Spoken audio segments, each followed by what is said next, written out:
Thank you for joining the Florida Center for Students with Unique Abilities in our monthly informational webinar. This month's webinar is using peer mentors to support student success. Iris, you're going to have to take over.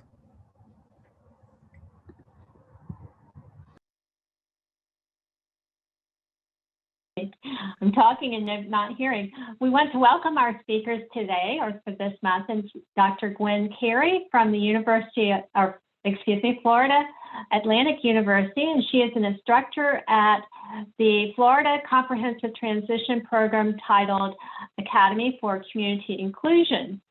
And Dr. Drs Rowe, who is the coordinator, or co-chairperson for the Office for Student Services, and she is also the director for the Thrive program at the University of North Florida. So we're going to hand it over to them, and Dr. Rowe, you have, we'll hand it over to you first, so you can go ahead and give a little briefing and then let you guys start. All right. Thank you so much for the introduction. We're really excited to be here today. Just to kind of give you a little quick overview of some of the objectives we have. One of the most important ones is identifying how components of a mentoring program can work to your program's benefit and make it stronger and better. Gwen, did you want to share? Good afternoon, all. Thank you for joining us. So in addition to looking at the different components of mentoring programs and how they may vary based on the needs of your program and your students, we want to share with you an organization that provides some guidelines on how to develop your mentoring program, or if you already have the beginnings of a program in place, how you can grow it and how you can improve it. So the College Reading and Learning Association, we will refer to it today as CRLA. They provide structure to help all of us as we develop these mentoring programs, because most of us here are experts in teaching, not necessarily mentoring. So it was quite helpful to follow their guidelines. Tara? Okay, we are going to look at what is a mentor. A mentor is many things. The most common definition is a trusted counselor or a guide, usually a person who has already experienced something that you're going through, and they can help pull you up and help you through the process. Mentorship is the influence, guidance, or direction given by a mentor. So we'll be using both of those terms throughout the presentation.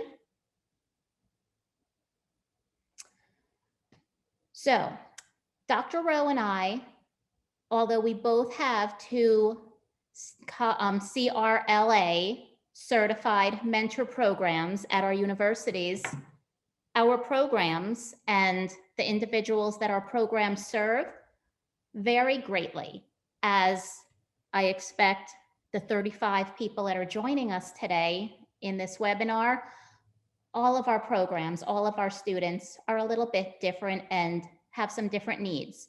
So we are going to start out by giving an overview of what the mentors do and how the mentor programs run at each of our programs. And as we go through that, you're going to see some similarities and you're going to see some differences. So Dr. Rowe and I encourage you to ask questions. We're both fine if you ask questions as we go. Hopefully Janice and Iris are watching the little digital hands, because I am really bad at watching the little digital hands. Thank you. So we're going to start out. I'm in South Florida at Florida Atlantic University. We have a Florida and federally approved comprehensive transition program for adults with intellectual disability. Right now we have 34 students in our program. So these aren't the mentors, these are the actual students that we're servicing. Our numbers are a little bit low right now. We didn't enroll last year with COVID. So I think at our highest, we were in the 40s with students. We've had 16 graduates, and we are on both our main campus and one of the partner campuses on the university. Our students, all with intellectual disability, some have autism as well, some have physical disabilities and other things going on too, but everybody has an ID in our program. They are working towards earning state-approved certificates in employment, in independent living, and in self-determination. Our students are fully enrolled in the university, just like anybody else. They are taking courses and completing internships and engaged in all the things social involved with college. So again, that differs greatly from what you'll hear in a few minutes from Dr. Rowe. We just want you to understand that this process and the mentoring programs can be adapted to fit everybody's needs. Tara, thank you. So there's just a few of our guys, so you can have a visual of who we're talking about right now. Okay, so our peer mentors, and we call them peer mentors. Some programs may call them peer tutors or have other terminology for them, are primarily social. They are here to help our students become acclimated and involved in the university experience. So we have students right now, I think our youngest is 20 because we didn't admit anyone last year. And then our oldest is, I believe, 54 or 55. So we have students in a variety of stages of life. When they come to us, some of them are just leaving high school where they had constant supervision for safety and never had a moment alone. Others have been out in the workforce. Others have been hanging at home until they came to college. And as we all know, that transition to college or university life is a pretty big change for a lot of our students. They have freedoms that many of them have never had before. So our peer mentors really help our students to spread their wings, to get involved in clubs, to get involved in activities, help them meet other people. We make it quite clear. This is something we've been around for, wow, 5 or 6 years now. And we make it clear that our peer mentors are not academic tutors, which is different from some other programs. We didn't make that clear the first year, and we saw many of our students using their cute little look that they have to get their mentors to do their work for them. So we had to set up some clear policies and procedures about that, to where, of course, you can ask a question if you need a little guidance, but our mentors are primarily social, helping with that transition and acting as positive role models. We'll get into a picture of who our mentors are a little later when we talk about recruitment, but we work really hard to screen the other college students, the peers who are coming in as mentors, to find the most positive role models that we can. We're a comprehensive university, and the general students on campus can range a great deal. So we try hard to make sure we have some positive role models. You're good, Tara. Thank you.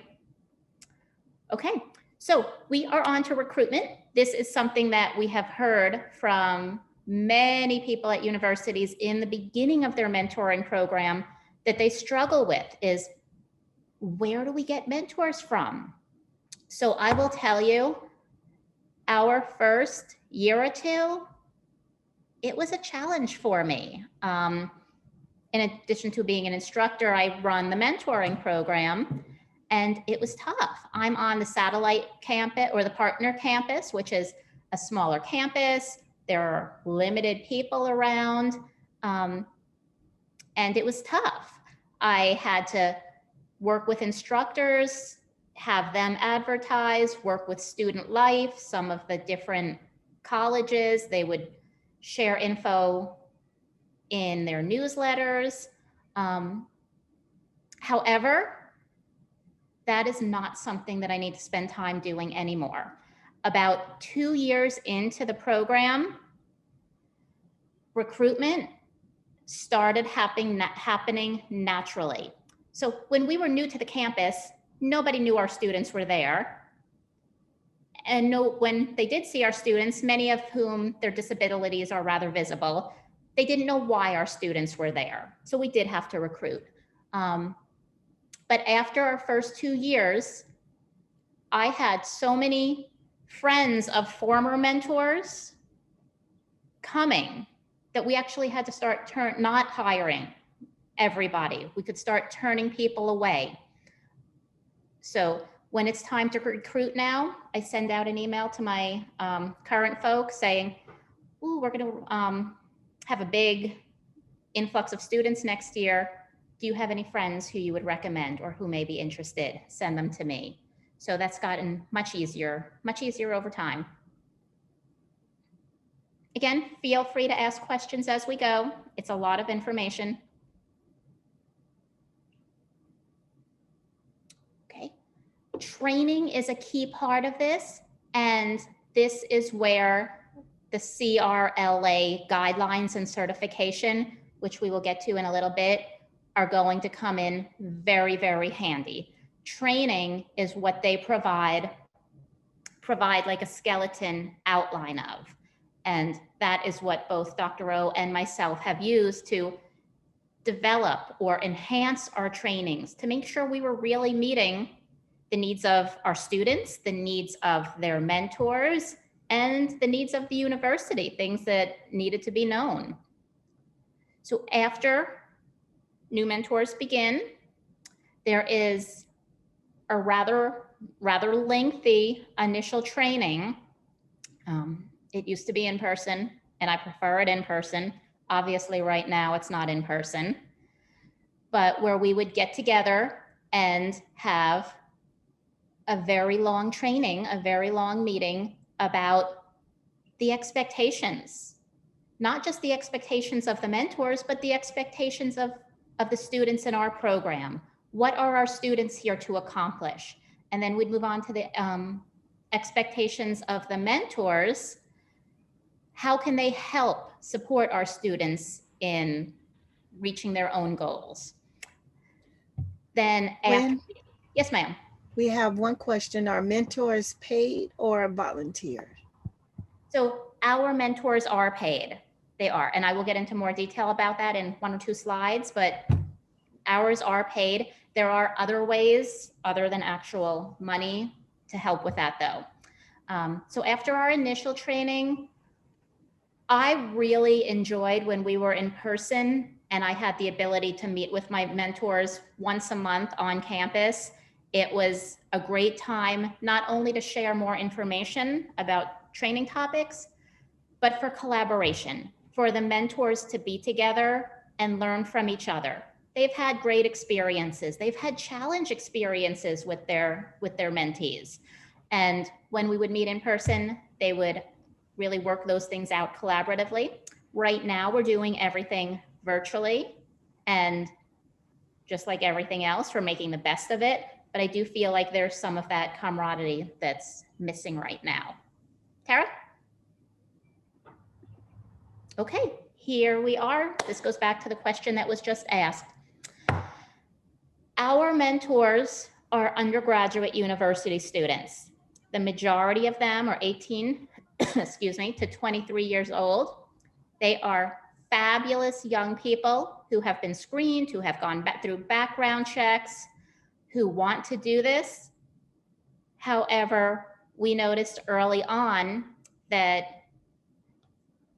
our mentors would sign up at the beginning of the semester. They would start out strong. They would hit midterms. They would become overwhelmed with their own classes and start dropping, which was painful to their mentees because they were developing strong relationships by that time.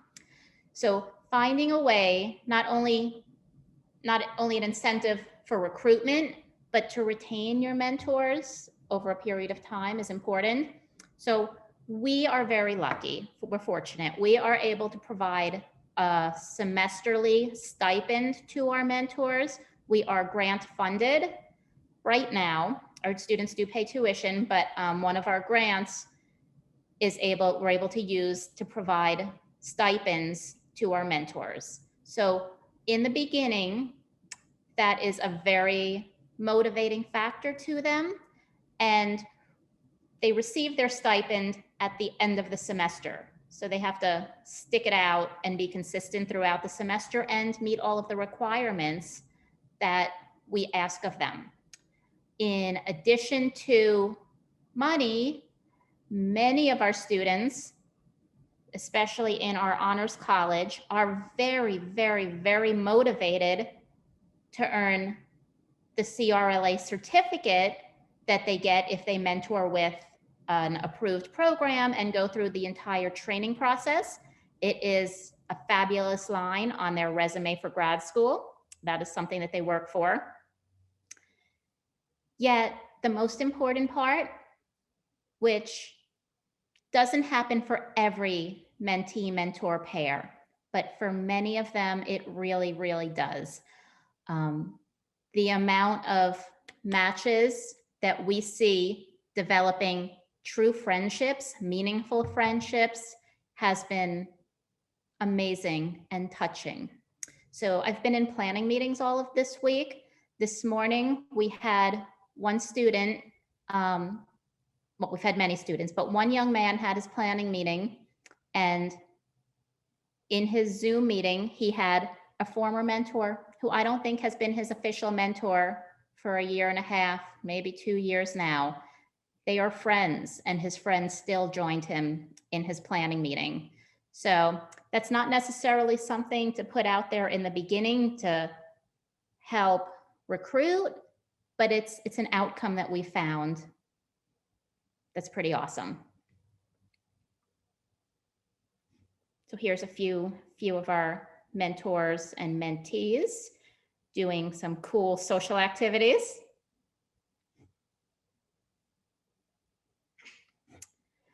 At the end of every semester, there is a threefold evaluation process that occurs. The mentor coordinator does a thorough logistical evaluation.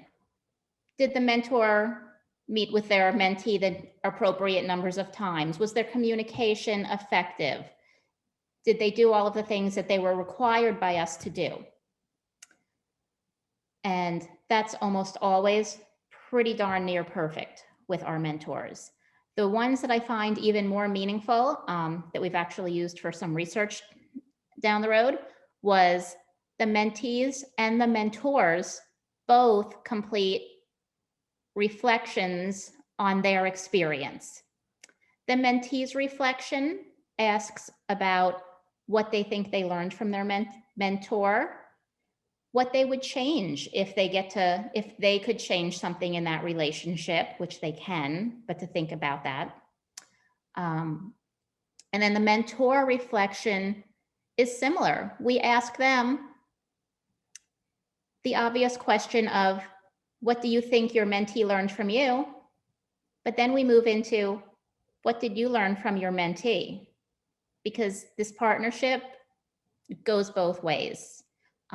There are times where I almost think it should be a coaching relationship instead of a mentor relationship, because both of these individuals are walking through college together. They are going through the same life stages together and learning alongside one another.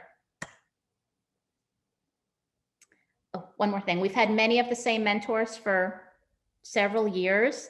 So going back and following their reflections over time and how they've grown with the program has been great, especially data-wise. Gwen, we have another question. Yes, ma'am. How many mentors do you normally have throughout the semesters?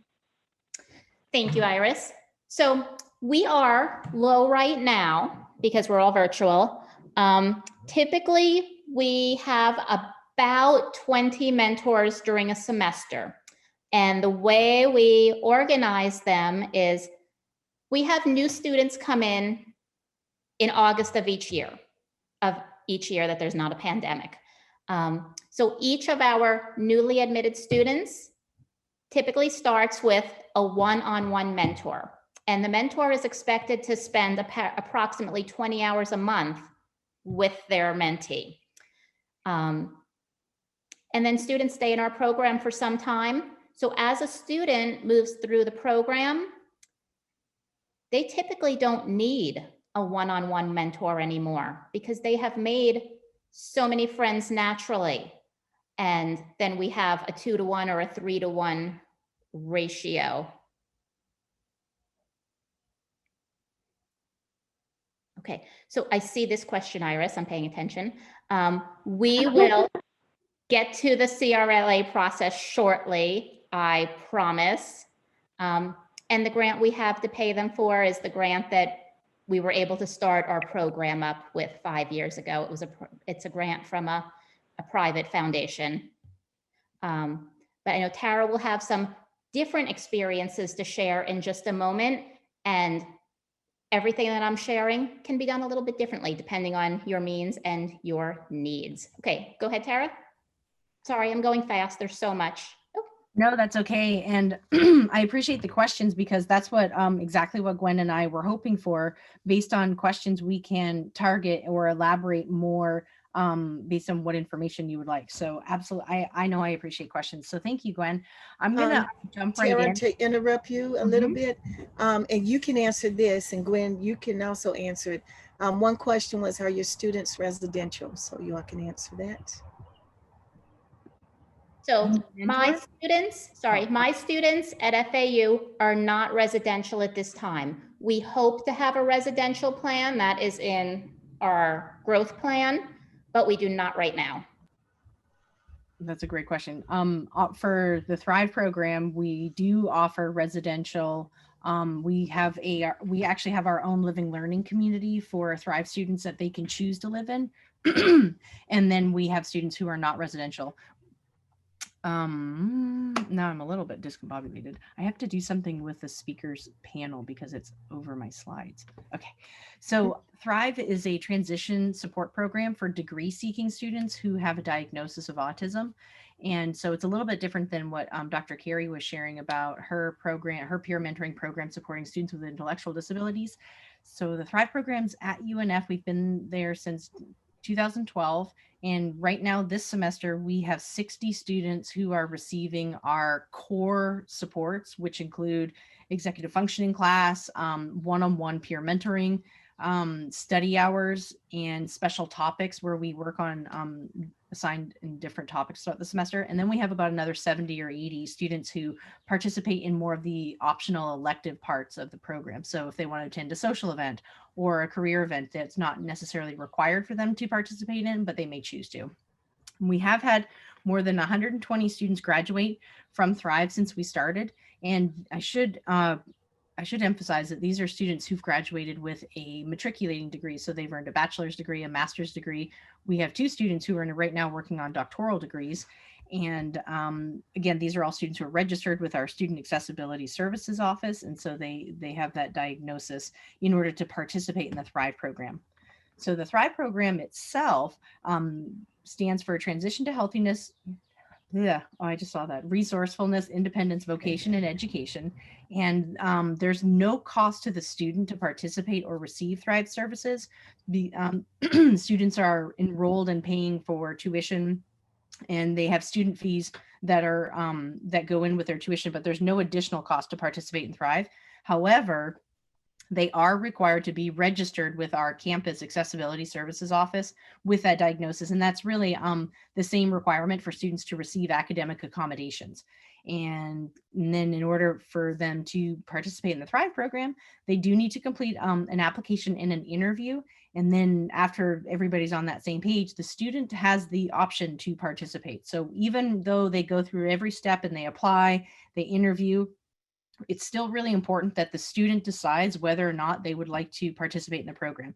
And it goes back to with that there being no cost to it, there has to be a student motivation that's there. Otherwise, it's very difficult to work with students who don't care or don't want to be there when there's not really any accountability pieces requiring them to be there. So that's kind of Thrive in a nutshell.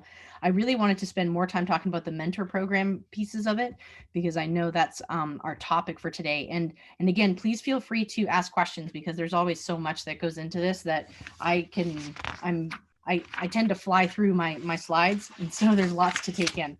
So our mentors provide one-on-one support at least once a week. Some students may meet with their mentors up to 2 and 3 times a week, or for longer sessions, depending on what their weeks are like. Every mentor is required to submit a written summary of that session, and they submit that every week, and our mentor coordinator reviews them just for some red flags and how are things going, are students making progress towards their goals, or what are some things they're working on. And mentors really work one-on-one with their students in providing that support and helping them just navigate campus life. So there's not one set expectation that all of our mentors have. It's tailored to the individual students that they mentor. But more importantly, their role is to provide accountability for students, to provide social engagement, and to support them in career and employment exploration. So each of our mentors, oh wait, hang on. I think I have that. Yeah, I have to follow my slides. So I'll follow the same order that Dr. Carey followed, just so I don't confuse myself. Our mentors are made up from a variety of backgrounds and programs of study. And we actually don't we don't spend a lot of time with recruitment. We've never had to. We've built our mentors from either existing students who are in the program who would like to give back and mentor other students, or they are students who are pursuing degrees in areas that benefit gaining experience working with students with disabilities. And that could include applied behavior analysis or disability services, psychology, exceptional student education. And so these are students who are taking classes and learning about diverse populations and may want to serve as a Thrive mentor, either for class credit. They can do an independent study, they can do a practicum, or they can volunteer if they want to do more of the social side. But our actual mentors who are hired and that's their role, is they're a Thrive mentor. Even if it's for a class, they're still required to go through our training. But so this is kind of our recruitment process where we derive our Thrive staff from. So they come from a wide variety of backgrounds. We have 9 mentors right now who are all paid, or well, 2 are doing mentoring for class credit. One's doing an independent study, so she's doing some research. Actually, she's a graduate student. And so not all of our mentors are paid monetarily. Some are receiving course credit and some are doing practicums. And I have 2 students who are they're working for Thrive as part of federal work study. So not necessarily all mentoring and paying for mentors is coming out of one kind of pot, but we do have our program is funded by private donations, and so we are able to use that to pay for mentors to receive biweekly paychecks, and they submit timesheets that are through the university just like every other student assistant position, and that's how they are compensated.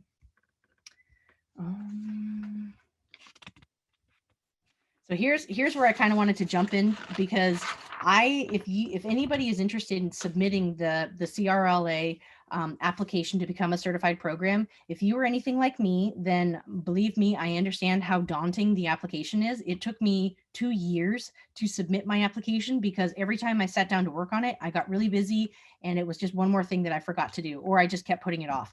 And it wasn't until I attended the CRLA, they had a workshop in St. Louis, and I attended in person. And that was when there were staff there that walked us through each of the components of the application. I didn't realize it, well, not until at that time. I'd had everything done. I just needed to organize it in a way that it was part of the application pieces. So part of the application is you have to outline how you're going to train your mentors, and they have very, very specific topics depending on which level you want your mentors to be. I chose to do the level 1 and 2 certification, and that's because of the topics that are required and the amount of training hours required to satisfy those levels. And so how I do it is my students or my mentors complete a 2-day orientation prior to the start of the semester. And the last couple of semesters, this will be our 4th one, we've done it virtually, but we still meet over Zoom and we do the interactive part. We talk about things, we role play, we work on different case scenarios, but there's a lot more of a self-directed portion. I developed a lot of the mentor training curriculum through Canvas. Our university uses Canvas, so I have a lot of training modules for our mentors to complete, like on FERPA and confidentiality and things like that they complete online. And then when they meet with us and we do our orientation, we have that kind of formal stuff out of the way. We go right into what are some issues with confidentiality, or how do we uphold FERPA, and we really unpack some of those topics that the CRLA guidelines really want your mentor program to use as like a guide, if I'm saying that correctly. So these are these are how Thrive, how we've done it with our mentor programs. After students they complete that first semester, at the end of that semester, kind of part of our debrief and reflection, we actually provide them their certificate indicating that they've established and they've met the requirements to become a level 1 CRLA peer mentor. And they then have the option to, if they choose to mentor the next semester, they can go through the additional training topics, and then they can become a level 2 mentor trainer. And every mentor has, gone through it. We've never had one that just did level 1. Every single one of them has gone through and done 2, just because it's something that they're doing naturally. And more than anything, a lot of the mentors really do benefit out of the topics that we cover in the level 2. They really find that it applies to the work that they're doing directly with the students. So there's a lot of content here. I'm not gonna read the slides, but the topics, these are actually these are pulled directly from the CRLA application. And so if you were looking at the application right now, and you were looking at the 1-year new program application, you are required to list your topic. So if you're with Dr. Carey at FAU, your topic might, your training topic might not be called role of mentor. It might be called roles and responsibilities, or responsibilities, expectations of mentors. But what you're doing on your application is you're indicating how your training for your program aligns and satisfies the CRLA guidelines. And that was the piece I don't think I fully understood until I went, and I was like, what do you mean I have to create a whole new training on the role of the mentor? I have my own, and mine's called mentor responsibilities. And they're like, well, that's the same thing. And I'm like, yeah, why would I do 2? And they're like, no, you're not doing 2 different trainings. They're the same one. You would just align, here's the CRLA training topic, and here's the Thrive training topic, and here's what we do. And so you would indicate, like, what activity? Is it a quiz? Is it a role playing? Is it a lecture? Is it a video? What is it that you're doing to cover or address that topic, and what assessment you're using? And so it helped me going through the application. It was really helpful because it helped me structure the training in a way that it was a lot more concise. And I was able to pack in a lot of content where I didn't have to have my mentor sit for 8 hours a day and in person and cover all this stuff, and then they're good, I don't see them till the end of the semester. We continually work on some of these topics throughout the semester if they come back up. Like confidentiality is a big one. So-and-so's talking trash about his roommate and called him out for using his disability as a reason to not take out the trash, something like that. And so we have these conversations with students, which is fine. But then when mentors are brought in, and it's an ongoing conversation, like what should mentors, or what's okay for mentors to talk about with other mentors without blurring that line of confidentiality. Because again, these mentors are these are other UNF students. These are other students who are in classes. It's not like there's that professional separation. Some of these mentors live in the same dorms or in the same housing as some of these students. So it's an ongoing conversation we're always having with our mentors. I think I see, is there a question? I didn't know if I should answer it. I'm screen sharing, so I can't see. No question right now. Okay. Okay. So just really quickly talking about some retention. I included both retention from the student side and the mentor side, just because they overlap so much. A lot of our students love what they're doing so much that they become Thrive mentors. And so We do have a 97% graduation rate of our Thrive students, and this includes some of our mentors. But more importantly is the fourth bullet that I always like to highlight, because we're still the only program, unless somebody else can prove me wrong or show me otherwise, we're still one of the only programs that actively hires and incorporates current students receiving student services as mentors, so as giving back to the programs that they've been benefiting from. And it's been incredibly powerful to see, and I think that has a lot to do with why we have 100% mentor retention. We joke about with our staff training that once students are hired and brought on and they've gone through that vetting process, and once they finish their mentor training, they're not going to leave. The only way they're leaving is when they graduate, and it's been true so far. But it has provided a lot of opportunities for mentors, not just for receiving the CRLA certifications, but some of them have presented with me at conferences.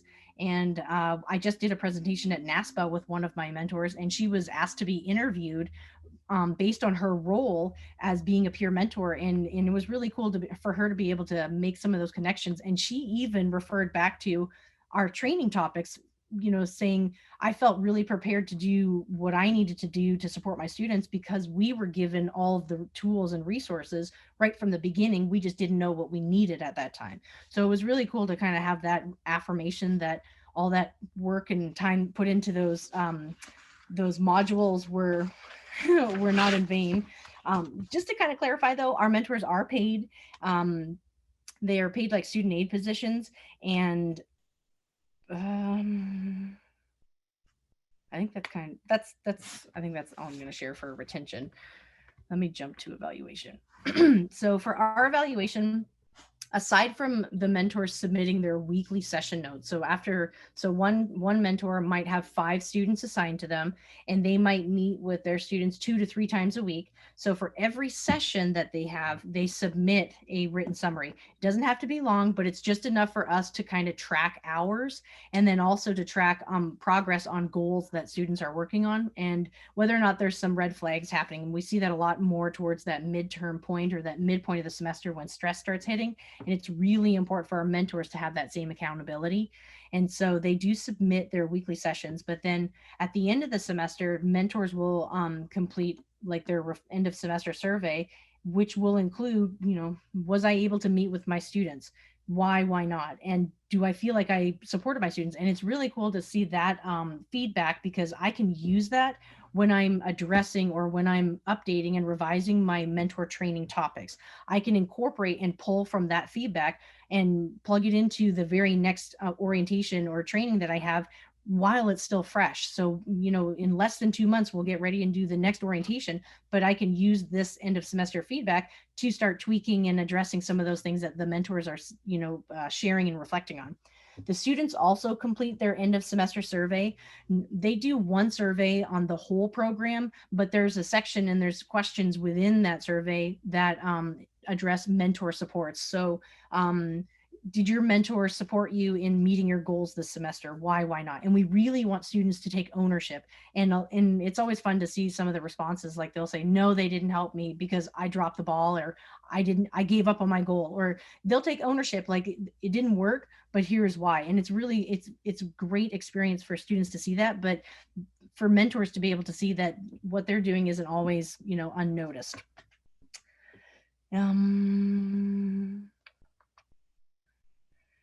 Once we've received all of our student feedback and our mentor feedback, our coordinator and myself, we kind of do it.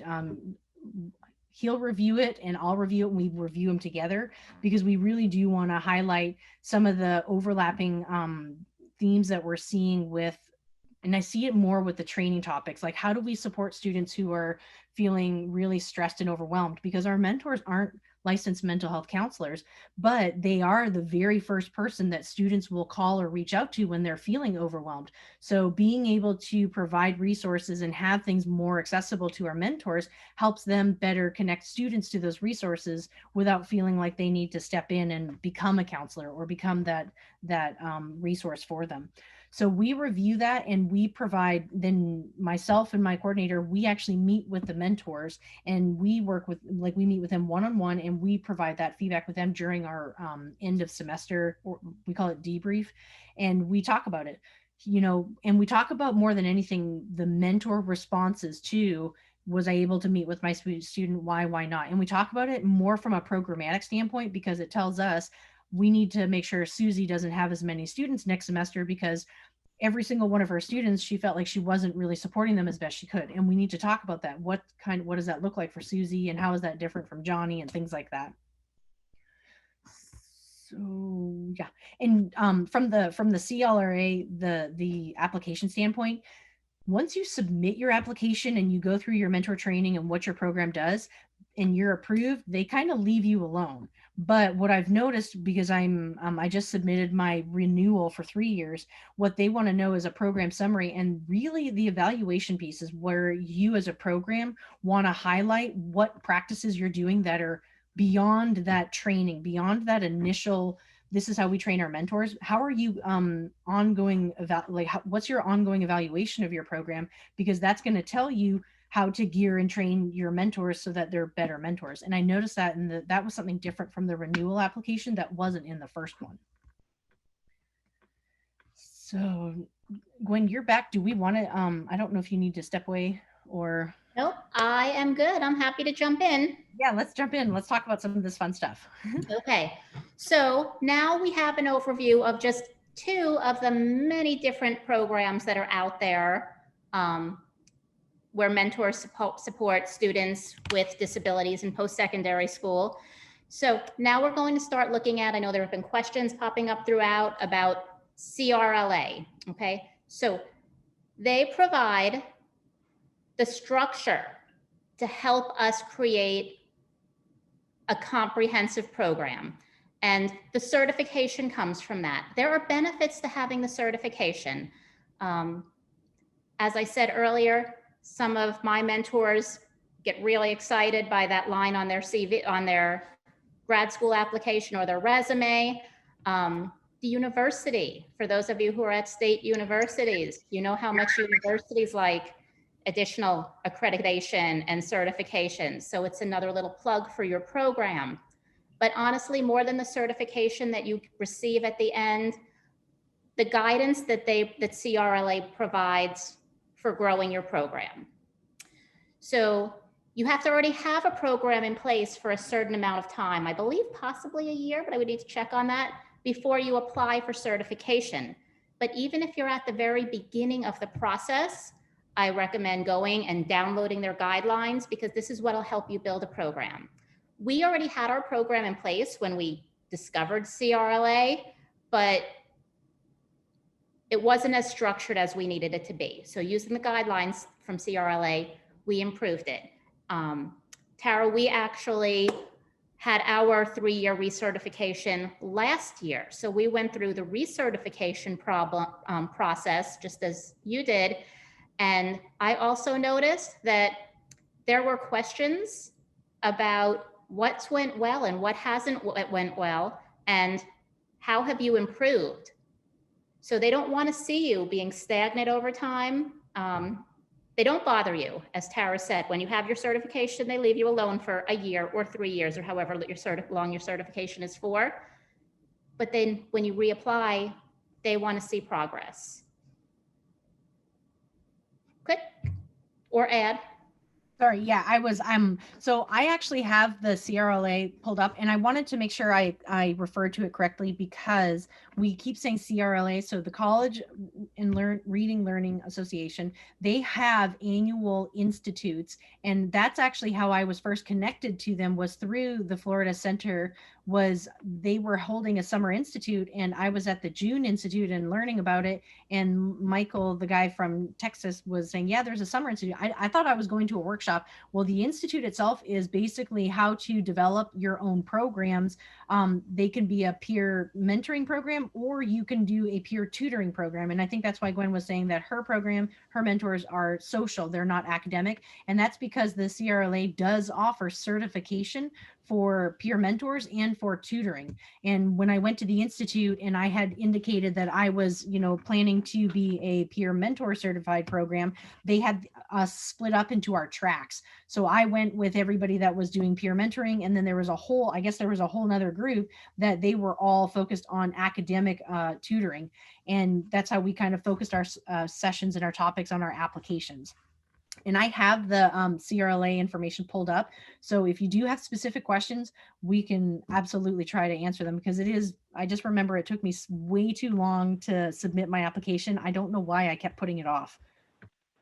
We do have a question in the chat. If a student attends UCF and is registered as having autism, how do they access a mentor at UCF to work on executive functioning? We have a parent asking. That will be a question if you're thinking about peer mentoring related to our Florida Post-Secondary Comprehensive Transition Program, UCS Inclusive Education Services. You may want to, Liz, get in contact with Adam Meyer. Adam is our program director for our FPCTP at UCF, and to learn a bit more about that. I will put Adam's information in the chat, and that hopefully will help you move forward. Okay, thank you. Perfect, thank you. So I'm not mute. So kind of going back to what Gwen was saying, like why, and I think it's really important to recognize, like I had chosen to go this route with CRLA because I didn't know it at the time, and I am incredibly thankful for it. But my mentor training really did lack structure and comprehensive structure. So not just what are the basics that you need to cover for liability purposes, but how do you create a robust experience, not just for the students receiving mentoring, but for the students who are serving as mentors. And what I really found, the support that you receive is not just from the application standpoint, it goes beyond that. So I actually, I'm getting ready, I'll be presenting at the one of the CRLA annual conferences on our peer mentor program, because of this ongoing conversation I've been having with other programs on how they can include more diverse students. And it's a whole network of support that is not just focused on a specific population, but more geared towards the supports provided to students while they're receiving mentoring. And then of course the certification is always a bonus.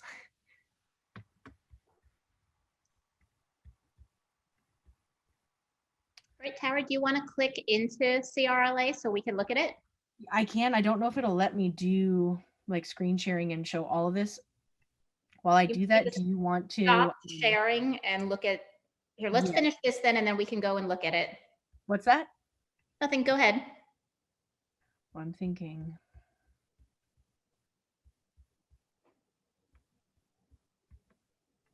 Why isn't it sharing? Wow. When you close your presentation, we can see how many people are really in this room. Is it possible for Liz, or not Liz, Iris, or can someone else click on it? Hang on 1 second. I'm in it, but it's not letting me share it. Like,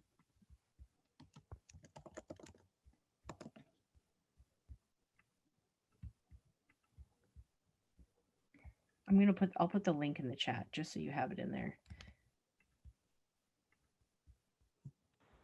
Gwen, are you sharing? Yes. Yes. There it is. Awesome.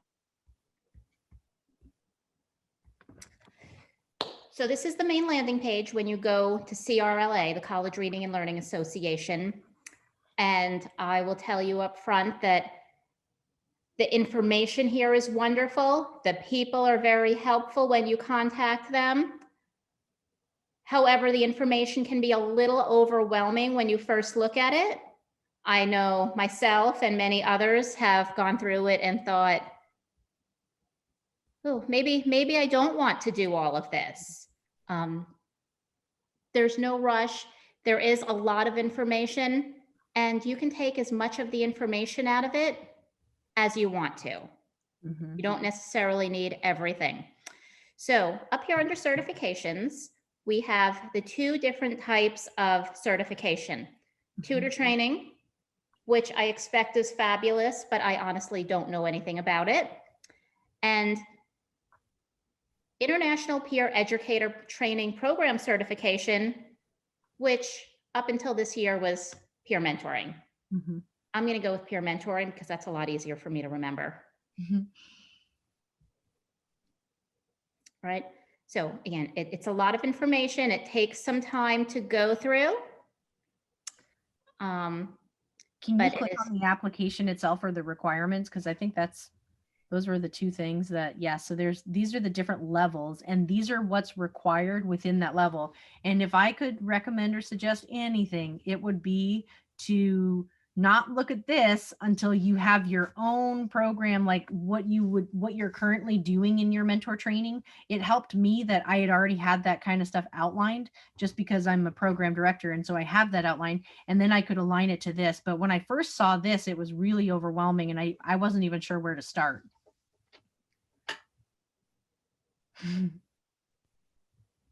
These were just the documents.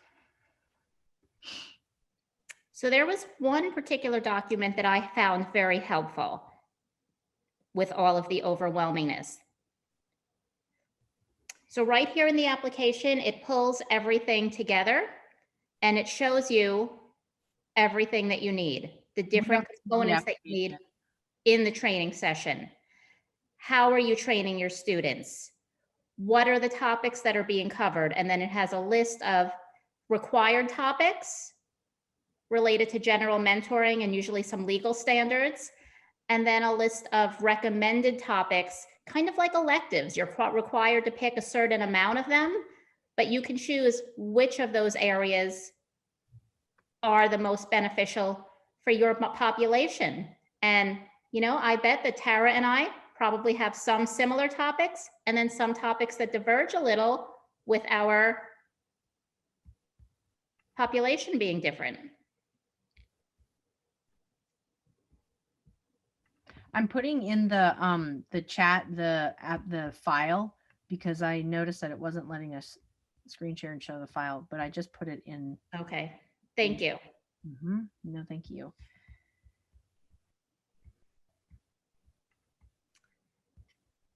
Can you go back to the presentation, Tara? And while you're going back, there is one question. Gwen or Tara, are you aware of where there may be both social and academic help related to the at any institution where the peer mentoring may be available, social and academic? So what I've from the individuals that I've been in contact with, a lot of them will operate their programs in the same institution, but in different departments, different offices. So for example, the peer mentoring program might be in a disability services office, but the academic mentoring is going to be in the academic success center or the student success center, where they provide tutoring direct, like right there with academic advising. And I do know a lot of institutions that there's actually more tutoring mentor programs than there are peer mentor programs, because every institution, every college, every higher ed school has an academic success or an academic support services. It doesn't necessarily mean that they're specific for students with disabilities, but they have them for any student in general. So there's actually more tutor programs than there are mentor programs. I learned that when I went to the Institute.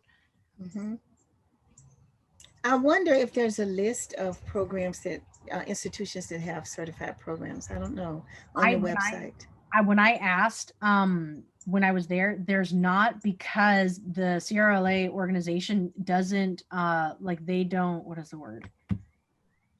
They don't have, I mean, the certifications expire. So unless you renew it, then they're not eligible. So I know that was one of the reasons why they didn't have just like a general list, but it had to do with, they're not the policing, I'm saying that wrong, but not policing organization. They're just responsible for certifying that program. Everything else that program does is not part of CRLA. And I think that was one of the big reasons why they didn't have them listed. There's a question for you though, Gwen. I see it.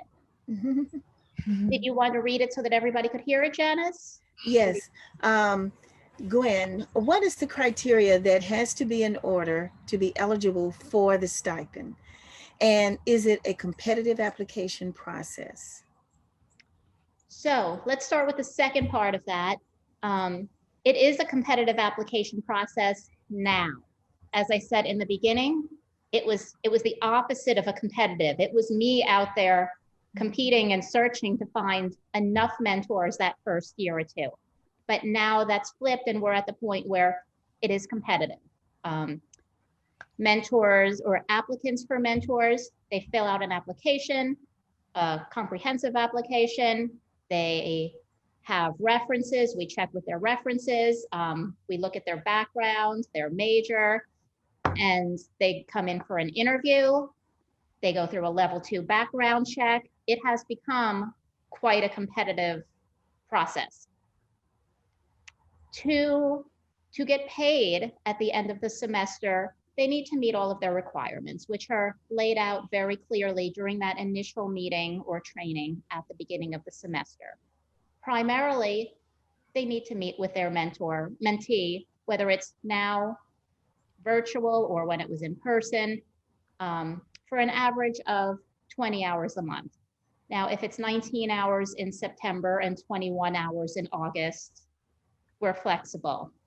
But we have them keep a mentor log, just as Tara was saying, when it was in person, they used to keep a running document and they had a time log that they would submit at the end of the semester. We've made some updates since we've been virtual, and now we also have weekly progress reports that they submit via Canvas. Originally, the idea was just to monitor, to make sure they're having their connections, but we can see more from that as well. So if they meet all of their requirements, they earn their stipend. There have only been a handful that haven't, and that's because at some point during the semester they just say, "I'm done," and they don't meet their time requirements. More often than students not meeting their requirements, we've actually had several mentors, peer mentors, and we have faculty and staff mentors, which that's not what we're discussing today, but this has happened with both groups. When it's time to submit hours into Workday, we have had several mentors come forward and say, "Thank you so much. I can't take any money for hanging out with my friends." Mhm. So then we negotiate with them and we try to force them to take a little because they met their end of the agreement. But that's happened more than once. Christina, I hope I answered your question. And since I'm talking to you right now, Christina Britton, is there any chance that you're Kristen Britton that used to be with us? I don't know. Okay. No, sorry, my name's Christina Britton. I work with the University of Georgia in our IPSC program. And so I was just curious about that. But thank you, you did answer my question. Thank you. We had a Kristen Britton our very first semester, and she actually worked with our students. So just wondering. When we're talking about the certification, I don't know about you, Gwen. I thought maybe we could elaborate more on what we submitted with our supporting documentation with our applications. I know for my application, one of the biggest things, which again, I had already had it because I was doing my mentor training, was to submit an agenda or like an outline of my topics and activities that aligned with the level that I was submitting the application for. So when did I talk about boundaries and how did I assess that? And so supporting documentation for our application included a lot of different things, but one of the biggest ones was that agenda. I want to be mindful of our audience. We have actually exceeded our time. We are at 4:01. So if you all would like to wrap it up, we have placed the evaluation in the chat box. So if you please remember to do an evaluation if you're having to exit early. But if you will quickly, Gwen and Tara, tell us a little bit about your takeaway and then answer questions, and we'll finish that out. Go ahead. Absolutely. So I'm going to say the takeaways are that all of these programs need to have the same components. There's going to be recruitment, there's going to be training, there's going to be some method of retaining your mentors and evaluating them at the end. But that's what those different components look like is going to vary greatly. And that's okay for them to vary greatly. And we can all collaborate with one another and figure out, based on your population and your institution and what resources you have, what are the best way to meet those different component needs for each of us. None of our programs are the same. It's been maybe a month or two since I've looked at Think College and counted all of the programs, but I believe we were pretty close to hitting 300 programs across the country serving students with intellectual disability in post-secondary settings. And we all know that every one of those programs is a little different. So the mentoring programs are going to be different too. And the other takeaway was take a look at the CRLA. Even if you don't choose to go through all of the work of receiving the certification, consider using the outline. As Tara was saying, I already had a mentoring program and I had many of the pieces. And when I was looking at it in the structured format, I realized that it was like, oh, we do that and we do that. Let's pull it all together and give it some organization. Okay. I know it's a lot of info for a little bit of time. My info and Tara's info are up there, and you're more than welcome to contact us anytime, and we'd be happy to follow up and help a little more. And don't forget, I would say, don't forget, don't be afraid to reach out to the Florida Center. They're a great resource for even just connecting if you're not sure what kind of programs are out there or where to find more information. The Florida Center was one of the best places to just connect with Katie, who's got a, program down south, and I never would have connected with her, but it was great to be able to just talk some of this out. So they're a great resource. But thank you all so much for joining. Thank you so much, Dr. Rowe and Dr. Carey. We really enjoyed it. Thank you so much for putting a different twist on peer mentoring and how you uniquely use it at your institutions. And I know that our audience, based on their email, based on their chat messages, are very helpful. You have that contact information with Dr. Carey and Dr. Rowe. And if you look on the next slide, you also have the FCSUA information. You can call us. Although we are working primarily virtual, we are definitely connected continuously. Or you can visit our website and enjoy watching some of our other webinars as well as this one. This one will be recorded and a copy of it will be sent to those of you who participated. And again, we remind you to complete the evaluation. You can email us at fcsua@ucf.edu. Follow us on Facebook or Instagram. And we'd love to tweet with you as well. So we have lots of good ways in which we are connected. And we ask that you reach out to Dr. Carey and Dr. Rowe if you have any questions. And we thank you so much again, ladies, for hosting and being part of or facilitating this discussion on using peer mentors to support student success. And if there's no other questions, we will stop the recording at this time and thank everyone for being here.